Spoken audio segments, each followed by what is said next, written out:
에너지 수입 물가 급등하면서 무역 수지가 지난달에 또 적자였습니다. 4월 이후 5달 연속 적자. 이 5달 연속 적자는 2008년 글로벌 금융위기 이후에 14년 만의 일입니다. 중국에 대한 무역 수지도 넉 달 연속 적자였습니다. 이승윤 기자 나오십시오. 네, 경제부입니다. 네, 자세히 좀 전해 주시죠. 네, 산업통상자원부가 발표한 8월 수출입 동향을 살펴보면 수출은 지난해보다 6.6% 증가한 566억 7천만 달러로 집계됐습니다. 수출은 역대 8월 중에 최고 실적을 올리며 22개월 연속 증가세를 지속했지만 한 자릿수 증가에 그쳤습니다.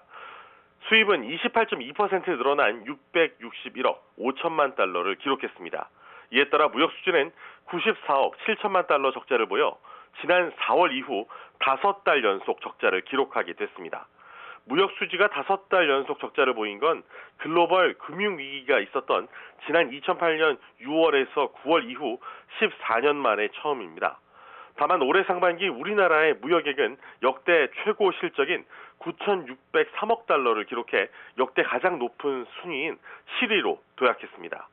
자동차와 2차 전지, 철강, 석유 제품 등 주요 수출 품목이 호조를 보이며 수출은 역대 8월 가운데 가장 좋은 실적을 올렸습니다. 하지만 고공행진 중인 에너지 가격이 오르며 수입이 더 늘어 무역 수지가 악화됐습니다. 원유와 가스 등 8월 에너지 수입액만 185억 2천만 달러로 전체 수입액의 28%를 차지하며 수입 증가세를 주도했습니다. 에너지 수입액은 지난해와 비교할 때 91.8%, 즉 2배 가까이 증가했습니다. 우리나라 수출의 4분의 1을 차지하는 중국에 대한 무역 적자도 이어졌습니다.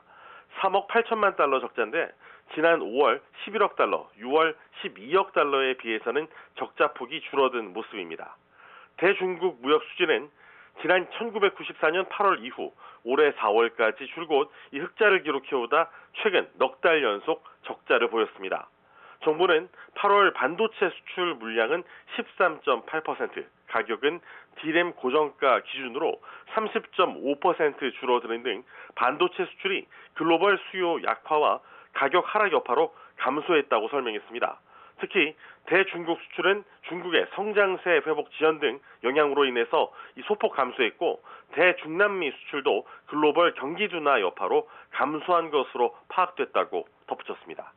지금까지 경제부에서 YTN 이승윤입니다.